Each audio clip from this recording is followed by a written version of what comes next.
Welcome to the Sharpe Way Show. So happy to have you with me this evening, a little bit past 7 p.m. on the East Coast. And yes, boy, do I have an interesting topic this evening. And some of you have already been excited. You jumped on board already because you know it's going to be super cool today. And we are talking about the idea of teaching kids liberty, teaching kids at home, even teaching kids your values.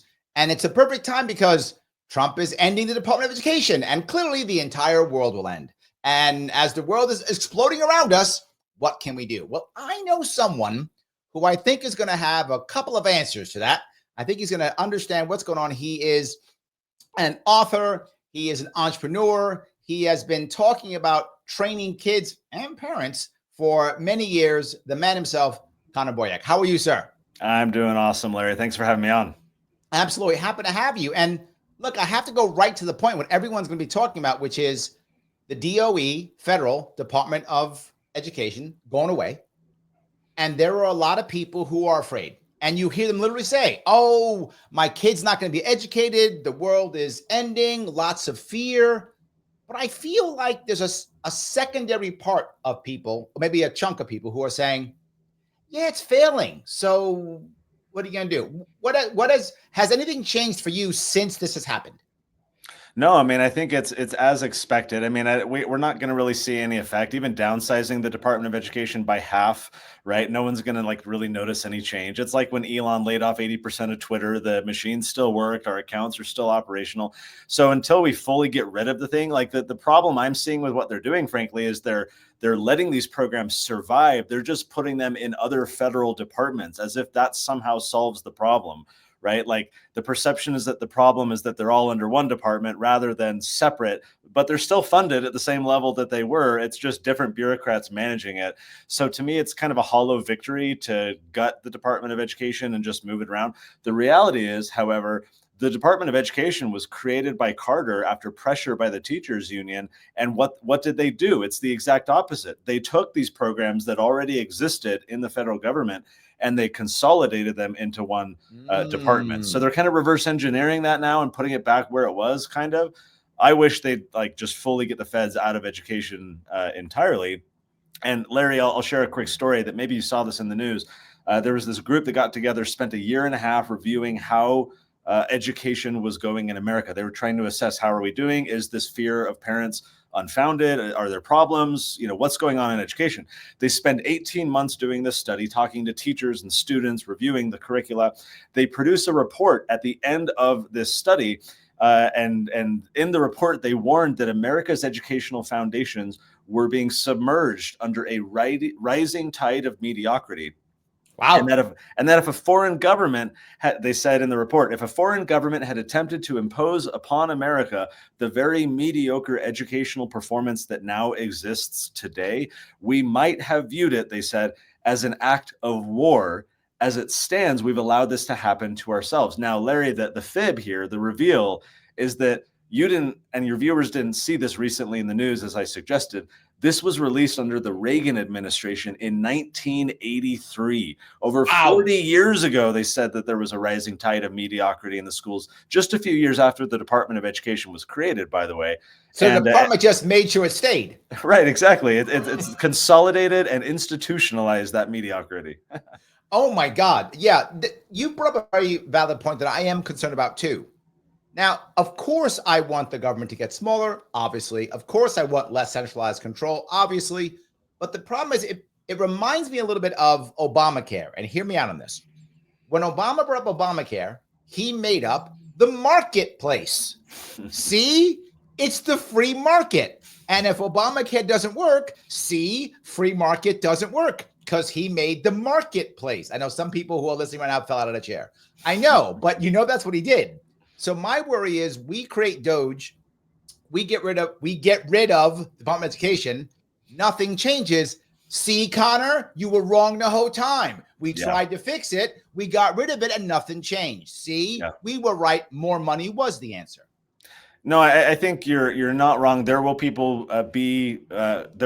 people who make that argument, right? So we have to be prepared to counter that. In my mind, the best thing that we can do is show clearly that since the Department of Education was created, over 40 years ago, education outcomes have not improved, by the way, but they have consistently declined. We have had a steady dumbing down of curriculum. I'm sure you've seen, Larry, online. You can find 8th grade exams from like a century ago.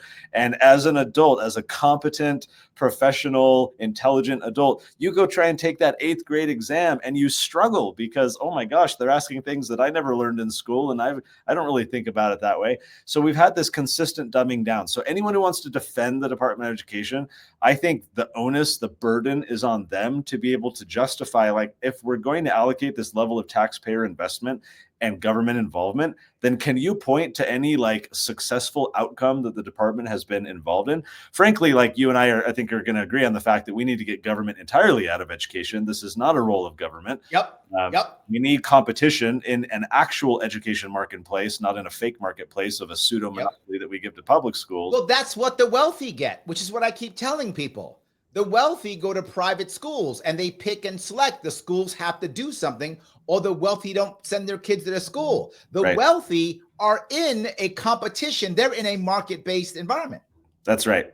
And so I'll throw the question to you, Larry, and if we want to go down the tangent, we can. What are your thoughts then on these education savings accounts and these scholarships where families can get some of the tax dollars, and rather than putting their kid in a public school, they can then take them to a private school or homeschool them using tax dollars that they otherwise might not, as a middle or low class person, they wouldn't otherwise have the financial resources. Libertarians are mixed on that approach. What are your thoughts on it? I actually would rather have a system similar to, when it comes to paying for schools, similar to Singapore or similar to Norway, which is a sovereign fund. I think sovereign funds are the right way of doing it. Socialism is wonderful when it's someone else's money, and sovereign funds are literally that. So that's why I like, if you're going to be socialistic, use someone else's money. That's the best way of doing it, right? So they do it. Norway can pay for all types of things. That's $1 trillion fund. So does government of Singapore. So New York State should create what I call the New York State Social Trust. We should actually create an actual trust, and that should be our sovereign fund, so we can stop going into debt and instead actually make money on the market, do that and take that and then pay directly to the actual school districts per child. My number is 18,000, but I'm open to change that number. That comes out of the social trust, does not come out of taxpayer dollars, with a $6,000 credit to anyone who wants to either homeschool or who wants to go to private school, because then private schools will cost $6,000. You know how that works. And homeschool is plenty of money. $6,000 is plenty of money for homeschool, plenty of money. But the reason why I don't want the whole thing is, this is my issue. I don't want to end communities. And as you know, very often kids who go to private school or homeschool are separated from all the other kids. So the reason why it's only a credit is because if you homeschool your kid or private school your kid, you should still be able to use the local school facilities, being a football team, being a math club, library services, all those things anyway, so you can keep the community together. That's just my view. Well, and I think what's interesting is you get states like New York where the education costs are much higher than where I live in Utah, for example. The highest, my friend, the highest. Yeah. In fact, I think it's like 23 or 20, like last I looked, it was in the 20s. Those are rookie numbers. We're at 35,000 per kid now. Oh my gosh. Yes. Oh my 23. Gosh. I wish it was 23. Ours is a third of that. And I think the thing that the, COVID epidemic taught all of us when we all became homeschooling parents for a few weeks. I've been a homeschooling parent forever since my kids were born. But when everyone became a homeschooler, I think we all realized, oh my gosh, like educating children can actually be done very efficiently on a time basis, very cost effectively. And so then you had pandemic pods, right? Which were these teachers figuring out, oh, I can be an education entrepreneur, get rid of all the bureaucracy, get rid of, everything else. I can do what I love, which is teaching, and not have to just regurgitate Common Core and absolutely, and, kiss the ring.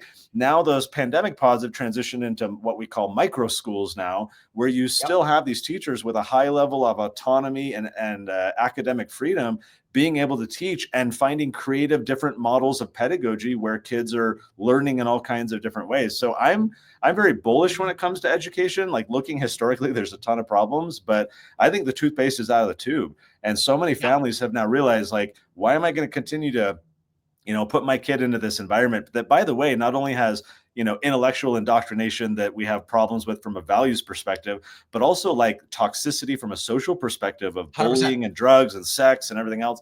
So I think the toothpaste is out of the tube. And I think more and more, especially with AI, parents are going to realize like we need to rethink how we're doing this, because there's way better ways of doing it than the way we've always done it Well, before. I want to even go to where the teachers are, right? The number one reason why teachers leave is not because the kids are bad or because they're burned out. Number one reason is bureaucrats tell them what to do. They have no freedom. They have no creativity. They have no control. In New York State, at least I know this, they go to school for years and get multiple credentials to come into a classroom and be told, do exactly as I say by a bureaucrat. And worse, if you're savvy at all as a teacher, if you're not totally dedicated, you become an administrator because you make more money and do less work. Don't talk to the kids even. Yeah. So we lose our best teachers either to administration or just burnout. They leave. They go, I'm tired of this stuff. I don't want to do this anymore. I would say on top of that, an even worse crime is that the very people who become teachers are the ones who go through these credential institutions rather than the intellectual experts. You can get a rocket scientist from, say, Boeing or SpaceX who retires. He's made a bunch of money with his stock options. He wants to give back, and he wants to teach at his grandson's high school, right? And this is a literal rocket scientist who would be an amazing person to teach physics or whatever, right? And what does the school say? Sorry, you don't have the right teaching credentials. Like, we have lost our minds if we're just having these people who go to teacher training colleges learning about, classroom management and behavioral science and thinking that's who we want instructing our children. Well, not just that. Again, I go back to the wealthy here in New York City. Private schools don't follow the same rules. To your point, if you're a rocket scientist, you want to teach at one of the private schools here, you can. They don't care. Yep. They don't follow the state rules. They don't have to, right? But of course, you're paying anywhere, low end in New York City, you're paying 15 grand a year. High end, you're paying 40, 50 grand a year. And that's not even college, right? For the very wealthy schools here. But you get that teacher. That teacher shows up and is there. You do get that in private schools, which is what I keep saying. I hear so many people say we have to punish the wealthy and then give everybody the same thing. And what I'm saying is, wouldn't we want, instead of punishing the wealthy, give the people who aren't wealthy the same system the wealthy have, right? They have a market-based system. They have a system to where that rocket scientist can come and teach your kid. They have that system. So we're purposefully not giving it to them. And the worst part is, if we actually do this and we give the schooling for all, more money to it, whatever, the wealthy aren't going to join that system. They're still going to keep their system. That's why they don't care. They're like, great, you poors have that system. We're wealthy. We're going to have our system anyway. So you poors will think you're being happy, but you won't, right? It reminds me of that cartoon. I'm going to butcher it, but someone's complaining about a problem. And then the other person says, like, here's your solution. Like, I fixed it. And then the original person replies, I don't want a solution. I want to be angry. Yes. It's like you're saying, like, we could bring these market-based principles and actually like solve the problem, but they're so trapped in the status quo, the way it's always been done. The teachers unions are protectionists trying to defend their turf, that we're unable to implement these creative solutions, which, I mean, we're not unable to. There are, from the outside market forces, they're coming in, but it's hard. Yeah. Phil says DOE, more like DOI, Department of Indoctrination. I think more people are seeing that, but then let me walk down that road. If they're indoctrinating, who is our enemy? I mean, you talked about the idea of, we're fighting. Is this a war? Is this, I know you've mentioned before, is this a psychological war? Is that what we're fighting right now? Is this like the CIA doing some crazy thing, right? Well, what are we fighting here? And who's our enemy? The first thing I like to say is that frontline teachers don't sign up to indoctrinate children. These people who go into this profession, by and large, love kids. They love teaching. They want to help. So the issue, from my perspective, although they're complicit and part of the problem, it does not rest on their shoulders. I think it's the nature of the system itself. So you have to look at the system's architects. Who built this system and for what purpose was it created? Let's pull out the schematic. Let's look at the original people. And then you get into the Horace Manns and the John Deweys and all these guys who architected the early American education system based on the Prussian model, which was a highly militaristic and rigid and consolidated form of education, a very authoritarian model where you follow instructions, You do what you're told. There's batch Wait a processing. minute. Germans would do that? No. You'd be shocked, right? And yet that is the model that was imported here in America. And that is the model that has persisted for decades. What many people don't know, we call them public schools today.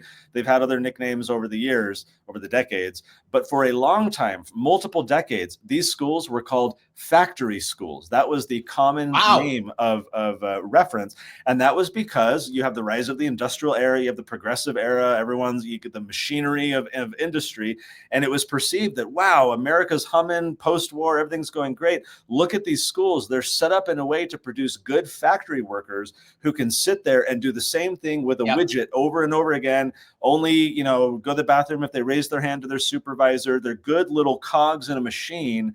And, of course, they're not looking at it like this in this lens, but that's really what's happening here. So the system itself produces this type of outcome. It produces children who are not intellectually curious, who are trained in task management rather than creative ideation. Their curiosity is stifled. They are, rendered into like a submissive cog in the machine rather than an independent actor. And so when we talk about the psychological battlefield, the problem that I perceive is that the system is producing a certain type of citizenry, one that does not critically think, one that is not historically literate, one that is not entrepreneurial and innovative. I'll give you one little data point. The NAEP scores come out. This is the National Assessment on Education Progress, I think is what it's called. And they test the 4th, the 8th, and the 12th graders across America using standardized testing, which I'm not a fan of, but it's a useful data point nonetheless. And this was about a year ago now. The 8th grade exam results came out for American history.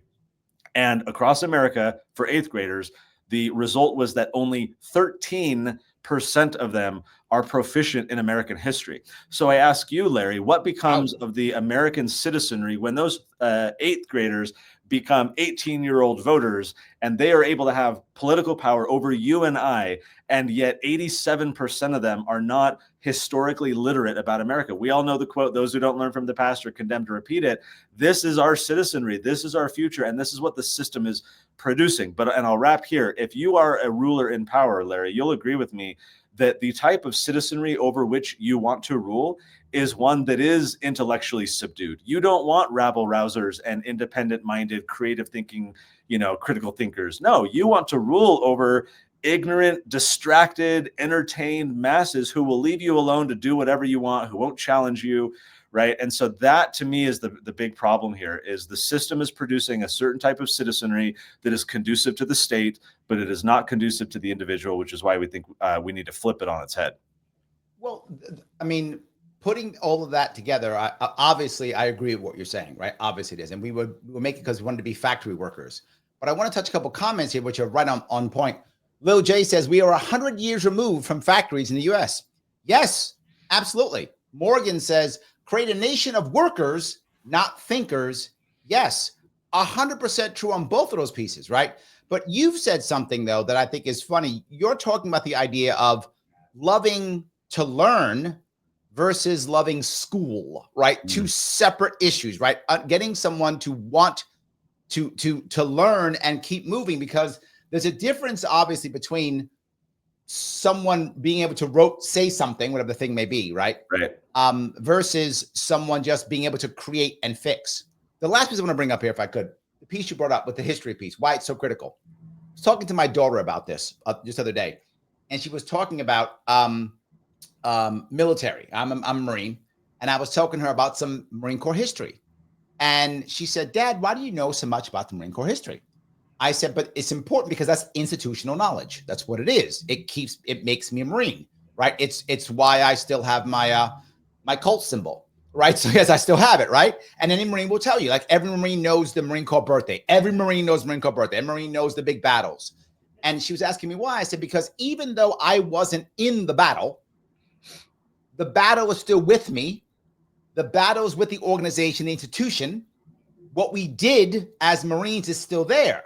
To your point, we forget what it means to be an American because we're not taught our history. So now the kids don't realize, no, you're American. The revolution should live with you, right? Our wars and our struggles should live with you. Ending slavery should live with you, right? These are things that should live within you as an American. They should. That's why you can't become a citizen without learning our history. Mm-hmm. That's the reason why we do that. So that's why some of our immigrant population are actually more patriotic than are born, because they have to learn history. I literally have a Marine Corps symbol right behind me, right? Still, I haven't been a Marine in like 35, 40 years. That's how old I am, right? But I still have it here. It's still in me, in my head. So when you said about the history, it really made me think about, are Americans even Americans anymore? Well, you said something also interesting before. I want to connect a dot. You brought up the idea that I like to talk about learning to love learning and education as opposed to schooling. So that's point number one. Point number two is this example with your daughter asking why you retain so much knowledge and you find so fascinating this history. This all boils down to one simple concept that I like to share with when I do a lot of like speaking at homeschool conferences and such. And so I try and always emphasize this point. I believe that for true deep learning to happen, and what I mean by that is to actually retain ideas and then apply them later, which I think is the whole point of like true education, right? Not just consumption of information that you pump and dump for a test, but like actually learning things, internalizing it, and then being able to apply it at some point. I think that's the point of education. So in order to do that, I believe that context has to precede content. In other words, context has to come before the content. If it doesn't happen that way, take your average government school class, learn this, memorize this happened on this date, this group went here, and then they shot this person, and then they wrote a letter to this guy, and, cram for the test. It's content, and that leads you to the regurgitation of just being able to have rote memorization, right? But when you are passionate, when you're a Marine and you want to be a Marine and you want to know all the things and be part of the cult and be part, know all that stuff, right? You are going to retain that content because you find it fascinating. It is personally relevant to you. There's a connection. It makes the information stick in your mind more so that you can recall it later and use that knowledge. So the biggest crime is that we broadly, the system educates children with content without allowing them to identify what is that context that makes it meaningful. If there's a kid who struggles with math, in fact, I know of a very specific example, which is why this came to mind. This boy, I think he was 13, hated math, struggled. Parents are cracking the whip, do your Khan Academy, do your whatever, right? Like they were taking him through and he was just struggling and he hated it. Well, then this was several years ago, he developed an interest in rockets and SpaceX in particular. He's watching their launch videos. He's learning, excuse me, behind the scenes of what it takes to be an engineer and a rocket scientist. Suddenly he's learning, oh crap, you got to know math and you got to know physics and all this stuff. And now that he has that hook, he's got a personal relevance. It's meaningful to him. That's his context. His parents said that his math comprehension and going through all the material just went through the roof because he had that personal meaning. He had a purpose to learn it. I was the kid who would raise my hand in class. Why do we need to know this? Why are we, put your hand down. It'll be on the test, right? Like no context for you. That's the reason it's on a test. That's it. Exactly. That's the reason. Content. So I think the biggest opportunity, whether you homeschool or use any other model of education as a parent, is to think, what is the context for my child? Are they passionate about horses? Do they want to be a little entrepreneur and start a little lemonade stand or something, right? Do they care about Pokemon or whatever it is, right? Yep. Find what their context is, and then you can fit all types of content into that. I wrote a book about this called Passion-Driven Education for anyone curious about it. The whole idea is use your child's context. They already have interests and passions and curiosities. Instead of forcing knowledge and content on them, reverse it and draw out from their context the things that they're curious about and want to learn about. And then they will retain and apply that information way better. So let me talk to my audience for a minute. Guys, if you like what you're hearing, if it makes sense to you, do me a favor, click the button known as Lima, India, Kilo, Echo. Yes, I use the military language. Lima, India, Kilo, Echo. You know the button. Click it. It's free. Do it. Please do so, because then that guy, Mr. Rhythm, his first name is Al, his middle name is Gore.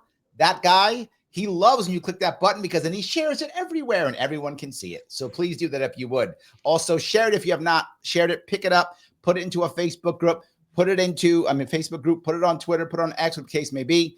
If you want to, of course, please subscribe. When you subscribe on YouTube, please select all notifications. Also, follow me if you would on Facebook, X, and Rumble, all of those. And And if you want to, you can also hook me up with a super chat. You can super chat me on YouTube if you like, or rant me on Rumble if you're watching on Rumble, wherever you happen to be watching. You can also become a member if you like. Click that join button and become a member on Rumble if you want to. The button is called subscribe.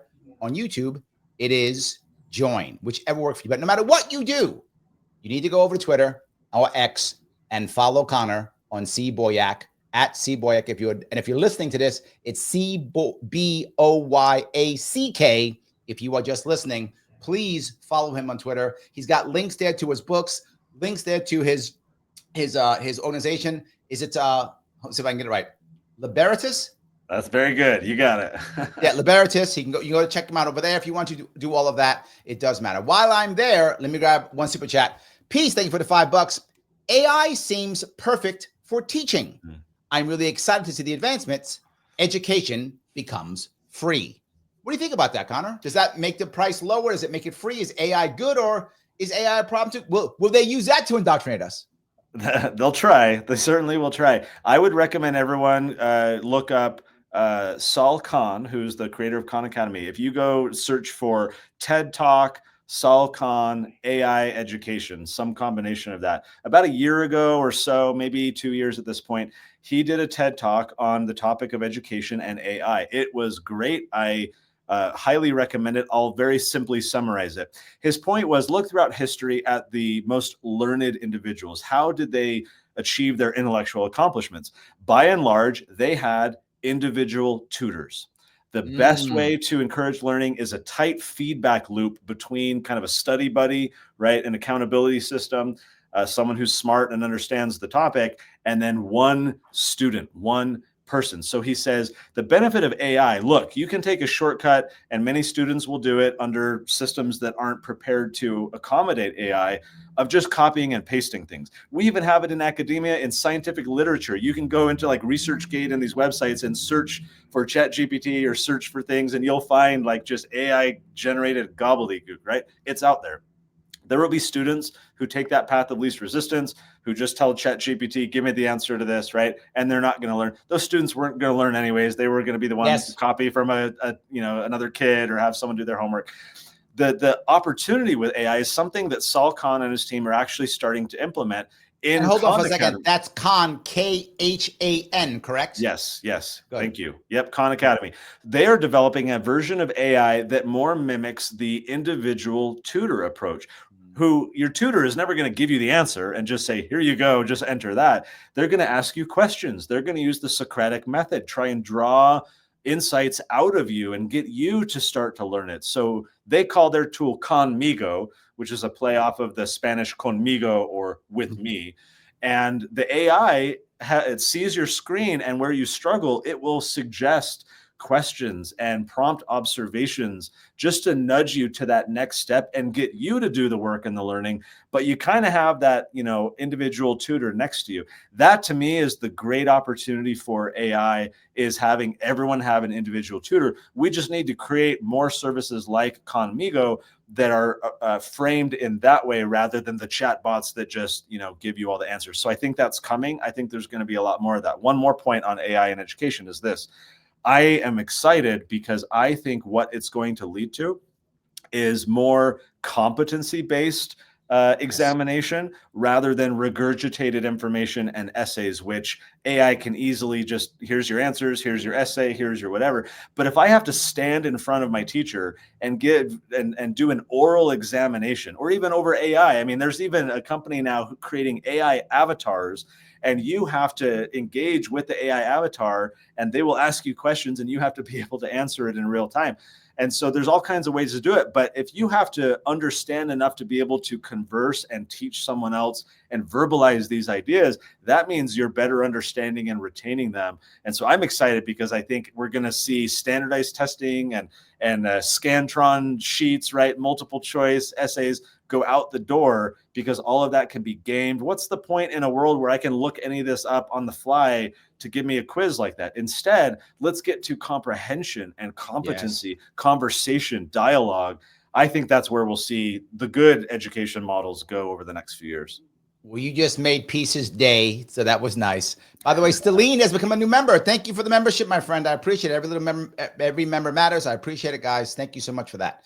So let me then, if we're going on the road of AI, do you think then at that point, well, the reason why I say this is I've mentioned this before. In the current system, particularly I know New York very well, the system is so broken that the people who do well are people who either can afford tutors or who have somebody at home who can function as a tutor, either a mom, a cousin, grandma, grandpa, someone at home. And you see that constantly.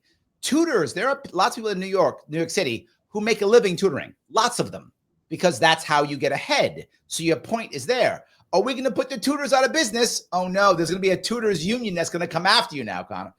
So you got to watch out for the tutors union. You might watch out. I think we're definitely going to see a lot more AI playing the role of tutor. I think overall that's a good thing. And I think especially think of like a Duolingo where they Yeah. gamify knowledge Yes. acquisition. Yes. And I think you can couple an AI individualized tutor with a gamified approach that's actually going to get kids pumped to learn and to do these things because they're going to get their little badges and their coins. Right? And, Yep. you know, my daughter uses an app right now. I think it's called Finch. And it's basically like a to-do productivity type of app, but there's like a bird and she gets to dress her bird differently by buying outfits that she uses with her Oh, my money. daughters would love that. They would love that. But it works. And every morning Yes. she's like, I got to get these tasks done in order to like feed my bird for the day. And so I think that's, you know, leaning into the AI. I think if you couple it with gamification, and especially if we can hook in children's context, the things that they're naturally curious about, and get personalization. The problem with software systems is it's usually one to many. I create it, you all use it. It's hard to personalize that. But with AI, you can upload an avatar and tell a little bit about them. Hey, here's my curiosities and my interests. And suddenly every interaction you have with that AI individual tutor, they're finding ways to ask you questions, right? Rather than, hey, write a sentence about a flower so that we can practice your penmanship or your English or whatever, right? Rather than a boring sentence about that, hey, you're really curious about, you know, building buildings, construction.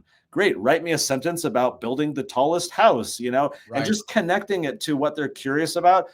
Again, I'm super bullish when I think about the future because I think these technologies have the potential, if used the right way, to really enhance and increase and improve learning quite a bit. So let me walk down a different road, which is similar, but Kim brings up this valid point. She says moral standards should be taught at home by family. Department of Education has gotten way out of control. Society will teach them what we as parents and family don't.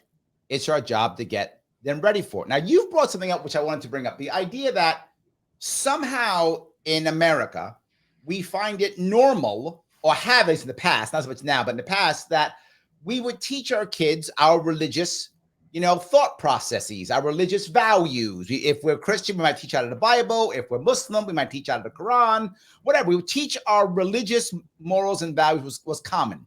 That's less and less common today, but that was very common. People still do it, but it was very common and natural. No one thought it was weird. They thought that's normal. You're a Christian. You teach your kids to be Christian or whatever. You do your thing. But we didn't. We stopped teaching our kids, or maybe we never did teaching them the ideas of like, how do we feel about economics? How do we feel about society? How do we feel about government or civics? We didn't teach that. And we think, well, that's the government's job. And where do you stand on that? I think Kim's bringing up a very valid point. I think she is as well. And this is something we've done a bit of focus group and surveying on because you are hitting the nail on the head. So many, take your average Christian conservative parent to use a particular avatar. And you're right. They'll take their kid to Sunday school and do little Bible studies. And here's the illustrated Bible for kids. And they're completely comfortable doing that.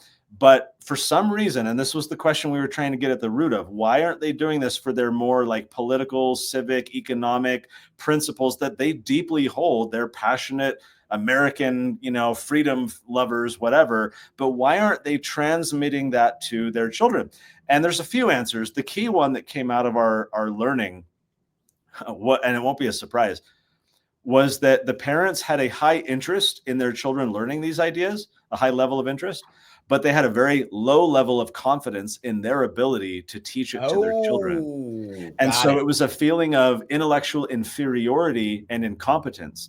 And they felt like, and it often these parents would articulate, it was never really intentional or conscious that they would say, yeah, I want to talk to my kid about, why free markets are important and why socialism is bad or whatever. But I decided not to because I don't really understand it that well myself. It was never, for most of these parents, really like conscious thinking like that. It was just the byproduct of how they feel about their own comprehension level. So what we realized is that, wow, these Tuttle Twins books that we're doing, for example, we were marketing them as like children's books, which they are, right? That's the but you were getting the parents too, though, weren't you? But 53% of the parents, when surveyed, say that they are learning new things themselves for the first time. So we realized, wow, these are family educational resources for parents and kids. Now, the sneaky thing is that if I were to go to a parent on the sidewalk, like I'm staring outside my office window right here. Let's say someone's walking down the sidewalk. I stop them and say, hey, here's this book, Economics in One Lesson, or Atlas Shrugged, or pick your book, right? You got to read this. It's really going to help you understand how. Don't give them Atlas Shrugged. Don't do it. Don't do that one. Pick your book, Road to Serfdom. Perfect. Okay, good. Whatever you want to do. Yes. And so the chances that individual reads that book, I think, are very low, like probably sub 2%, of someone who will actually like crack it open and read a book like that. By contrast, if I stop that same gentleman on the side of the road and I say, hey, do you have kids? Yeah, I got a 13-year-old, a 9-year-old. Great. Hey, do you think it's important for them to learn how the world works, how to be successful, right? I think every loving parent says, well, yeah, I want my kid to learn that. And then I say, hey, great, here's some books. You don't need to have any knowledge. You don't need to have any prerequisites. Just read some fun story time books after dinner with your kids. By the way, at the end of the book, there's some terminology of the new terms that we introduced, a little glossary. There's some discussion questions for you and your kids to talk about these things together. I think the likelihood, I know we've seen the likelihood that individual gets the books, goes home, reads it to his kids is super high because he wants the best for his children. Right. But the devious thing is that his guard is down. If I had given him the Road to Serfdom, he would have been like, oh, I'm too busy. Oh, I don't need that. Oh, right. I don't read that much. But if I go through him to get to his kids, his defenses come down. He's reading at night with his kids, and suddenly light bulbs are turning on in his own mind of like, oh, I suddenly get what inflation is. Wait a minute. Are you the indoctrinator? Exactly. Oh, yeah, 100%. 100%. I used to shy away from that term, but now, and propaganda as well, but now I admittedly embrace it to say yes, because everything is indoctrination. Yes. What is that? It is teaching the doctrine. Some type of doctrine is going to be taught to our children, whether that's socialist or capitalist or communist or whatever, right? Economic ideas, political ideas, civic ideas. Your children, our children are all being shaped by intellectual forces trying to appeal to their hearts and minds. Why would we not engage in that fight? Why would we not compete for the attention and the loyalty and affection of our own children when they're being assaulted at every turn by people who believe very differently from us? So yeah, we have to indoctrinate. We have to push out propaganda. What is that? It's the propagation of ideas. Some ideas are going to be propagated into our children's minds. I would rather it be things based on true principles of the ideas of human flourishing, as opposed to, victimization and DEI and entitlement and all the rest. So I think we do have to compete for our children's minds. And if we don't, then they're going to become casualties in this ideological war. And that's a good point. I got a couple questions from the audience I want to ask, and I got a couple more too. But before I go there, can you tell some of the people kind of what you're doing and how they can find out what you're doing and kind of check it out? You brought your books up, Tuttle Twins. Please talk about that for a few minutes. Yeah, absolutely. So the Tuttle Twins, we have books from toddlers all the way through teen years as well. We've got a cartoon with Angel Studios. We've got an academy with a bunch of great teachers. All of that you can find at TuttleTwins.com, or we're all over social media on Tuttle. Just look up Tuttle Twins.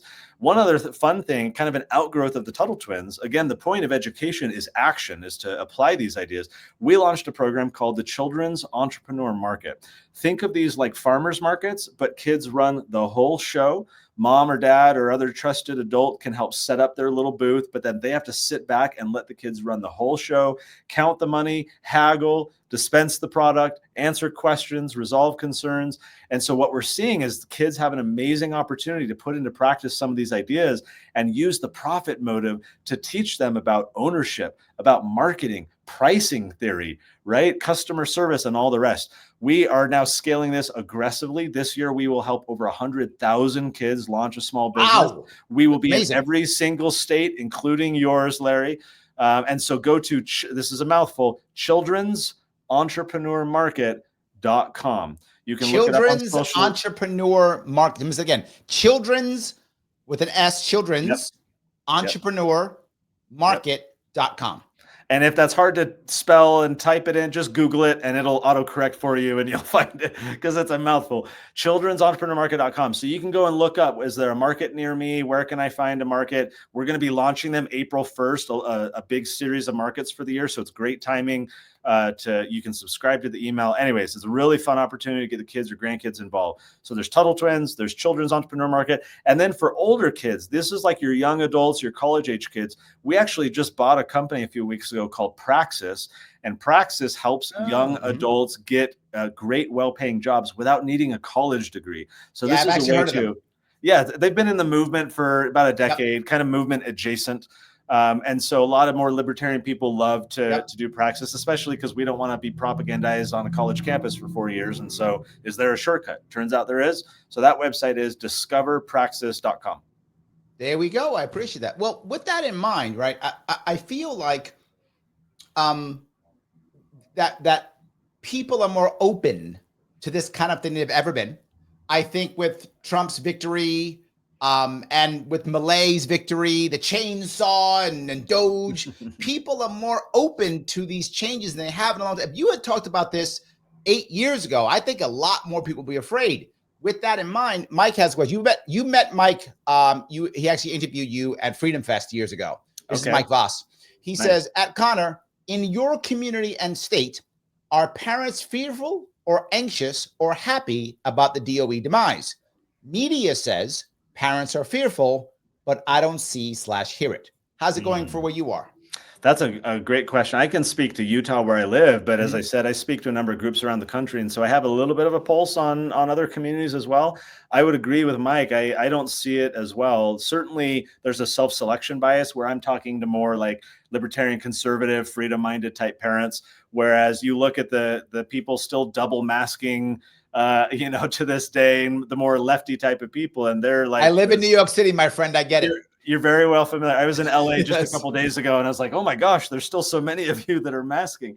You talk to those people and they're only listening to MSNBC. They're getting a very distorted, perspective on what's going on. I think it's a very irrational fear because they've somehow conflated the Department of Education with the education of children. Yes. And therefore, ipso facto, if you get rid of that, then you hate kids and they're all going to be, ignorant bums on the street. And so I think that's born out of ignorance. I think that's a very small subset of Americans buy into that. Look at the favorability ratings of the Democrat Party right now. It's in the toilet. I think most people are waking up to the fact that, wait a minute, we've been sold a narrative that turns out is not true. Things are not as they seem. They're actually better than I was told they were. Things are not so bad when Trump won. Things are actually improving. The price of eggs is, crashing down. Like the world is getting better. They're cutting all this fat from the federal government of all these billions of dollars being given to NGOs that are connected to Democrat operatives.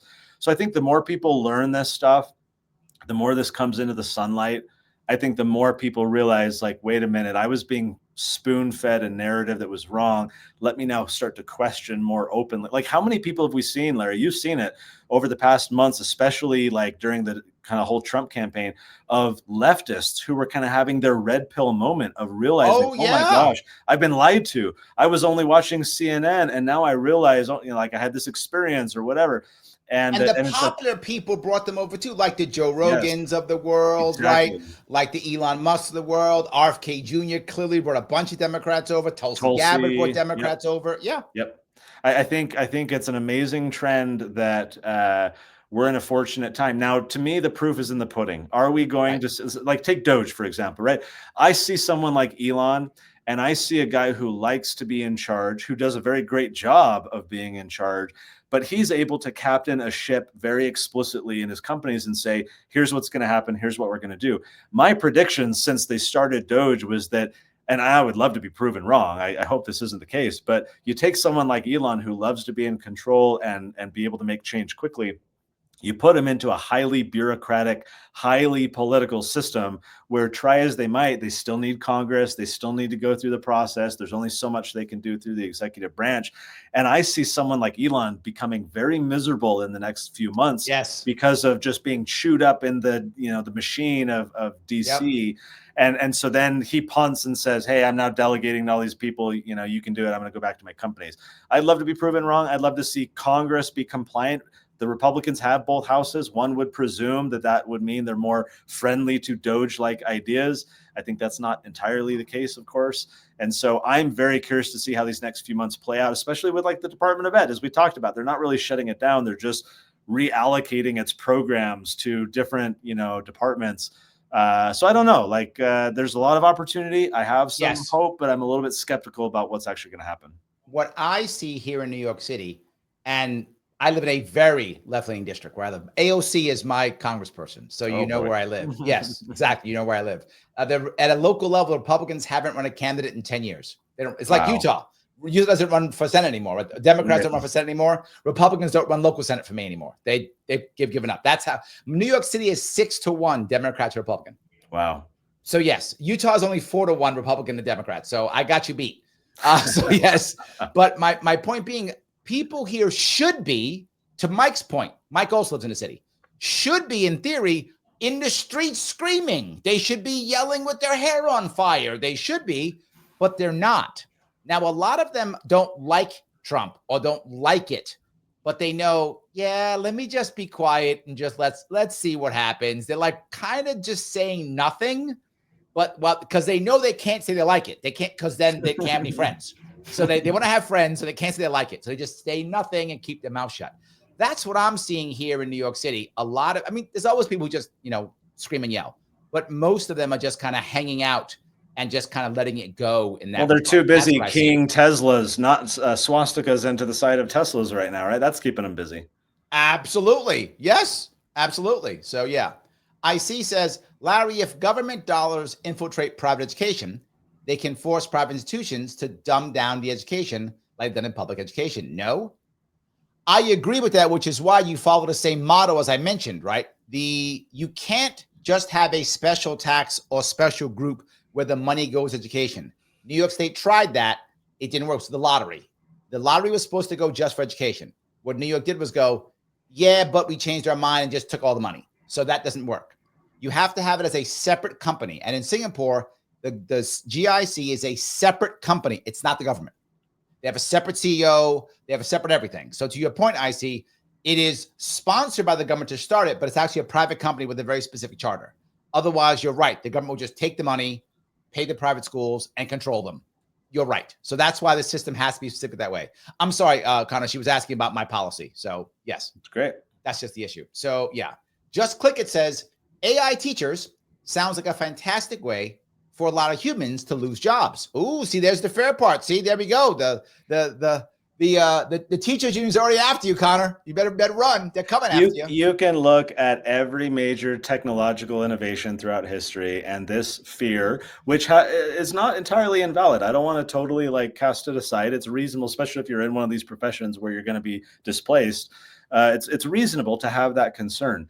But to be concerned on a broader societal level that this is going to lead to some kind of calamity or there's going to be mass unemployment or whatever has always been unfounded. When you look throughout history as a guide over and over again, you have people reskill and upskill. You have, the machinery actually makes us more effective. You can have teachers don't be worried about AI. Go start your own little pandemic pod micro school where you leverage AI. There's a school in Texas that heavily uses AI. And in 2 hours a day, they're educating kids with twice the academic achievement of your average school. So it's use the tool. Don't see the tool as a threat. See this as an opportunity to help you. Just yesterday, Larry, ChatGPT announced a new image generation model. People have been on wildfire on social media, creating Studio Ghibli anime versions of everything. And it's been a ton of fun. I've been playing with it. Probably too much. I have work to do, but I've been, playing with this new little toy right now. A lot of people are like, oh my gosh, this is so good that it's going to put marketers out of business because it can now create full-on Oh, ads. I could give it a Tuttle Twins book and say, I want you to create an effective ad, and it will intuit what is an effective ad to pitch a book like this, and then it will design it. Now, is it perfect? No, I'd probably want to tweak it a little bit, but it does 98% of the work, and now I can have my designer now I don't need 4 designers. I only need 1. I only need right, 1 part-time, right? right. And so you might look at that and say, oh my gosh, this technology is putting marketers out of business. But the good marketers are leveraging this technology to do an even better job for their customers. And then other people, they're going to find other jobs. They're going to become prompt engineers. They're going to, AI is not going to fully displace people. It's going to empower us to do more human work, more effective things, rather than just I type on a computer and I copy and paste and I take one. It's the whole, what's that movie, Office Space, right? I take the Right. forms from the down to the, no, my Right. secretary does that. I'm a people person, right? So sure, there will be some transition, but by and large, I think technological innovation is always a good thing. There we go. We have a fan here. Super Weapon says, great episode with Tom Woods the other week too. He says, glad to see you on with Larry, Connor. I'm on the libertarian circuit. There we go. Yes. What's the fun thing? I'm better looking than Tom Woods, so don't forget that, number one. Second, him and I, by the way, we did a kids movie together, a cartoon together, Gullible's Travel. Jonathan Gullible, yeah. Yes, I actually play the barber. So nice. I'm the voiceover. He does a whole lot more voice acting than I'm only the barber. So, but anyway, basically I'm Denzel Washington now. So that's basically who I am at this moment. Next time I see you, I'm calling you Denzel. That's it. I appreciate it. Yes, I need more ladies to call me that. But maybe we'll see what happens. Peace, thank you for the next $5. I appreciate it. I thought they were just moving some important divisions like Department Ed from Department of Ed, like disability. That's his point. They are moving some things around. I don't think they're getting rid of anything, are they? I mean, they've cut the workforce, but the programs, I've not heard of cutting any functional programs, perhaps in part because Congress needs to sign off on that. There's limited things that a president can do to, totally shutter a funded program from Congress. But my point would be, where in the Constitution does the federal government have any role in disability, anything for education? At a minimum, that's a state level role. I would say it's not even a government role. That's a charitable, community, societal function to play and help those kids. But there's nowhere in the Constitution that the feds have any authority to be doing that. So they need to get out of the business entirely. There we go. So before we wrap this up, Connor, anything I missed, something you want to say to the audience before we wrap this up? Oh, gosh. I would say we touched on this a little bit before. I believe that we are in a psychological war, that our children's minds are ground zero for the conflict. Think of it this way. You would never send you, like you were a Marine. It would be unconscionable to have sent you to some far-flung battlefield without body armor and weaponry, knowledge of the enemy, rules of engagement, right? Like if you were to put on a battlefield without any of those basic requisites, like that would just be ridiculous. You would never do it. And yet I contend that parents send their children out into psychological battlefields without body armor and weaponry and knowledge of the enemy and rules of engagement. And if we don't fortify our children's minds against all the indoctrination and propaganda that we disagree with and don't like and find to be problematic, they are sponges. They're going to soak it up. So my plea for parents, for grandparents, we have to be intentional. Especially, we can't think, oh, Trump, won, things are great. It'll be more libertarian. It's over. Yeah, like it's more libertarian friendly, right? We can go back to sleep. No. The system is so deep, so entrenched. It's not just the federal, it's the state, it's the local governments as well. We have to be intentional in this psychological battlefield. We have to talk to our kids about these ideas. That's what we're trying to do with Tuttle Twins, empower parents with resources to make it stupid easy to fortify their children's minds with true principles. Just read a fun storybook. That's it. Have a conversation. So let me touch a Tuttle Twin. Shelly says, my sister's grandkids have all Tuttle Twins. Awesome. Here we go. Thanks, but IC asked a question. She says, any coupon codes for his product? Are there any? That was a great question. I know. I wish I had more. I know one we're doing right now is a promo with Charlie Kirk that we recently launched. So if you go to TuttleTwins.com/Charlie, I think that's going to get you a discount on that bundle. Here we go. I should have come up with one just for you, Larry. But yeah, use coupon code Charlie on the children's books, and that'll get you. There we go. And all of his data is in the description on Facebook, also on Rumble, and also on YouTube. Wherever you're watching, it is there. Connor, I want to say thank Love you it. so much for coming on today. I really appreciate your time. I really appreciate it, brother. I will see you very soon. Everybody else, please do me a favor. When you're done, please put your favorite book that when you were a kid in the chat afterwards. Please do that, and I will respond. I will see you all very soon.